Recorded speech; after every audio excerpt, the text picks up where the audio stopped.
Prossima gara 100 Rana, ragazzi, secondo e terzo anno, Tommaso Capuro alla 3, Mauro Maculan alla 4, Daniele Ortolan sarà in corsia 5.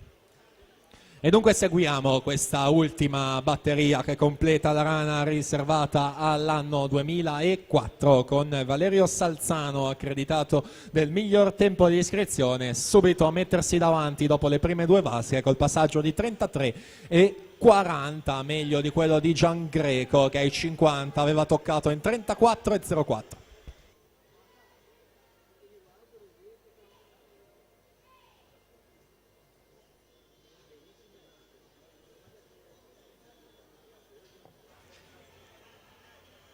Salzano per Città Sport Vicenza, 1:11 e 55 il tempo da battere per andare ad occupare la corsia 4 quest'oggi. 1:11 e 54 e dunque per un centesimo fa meglio di Gian Greco. Alle sue spalle poi Turco Bovolenta, 1:15,79 va a mettersi in quinta posizione. Furlan 1:16,39 si piazza in sesta posizione. Al via batteria.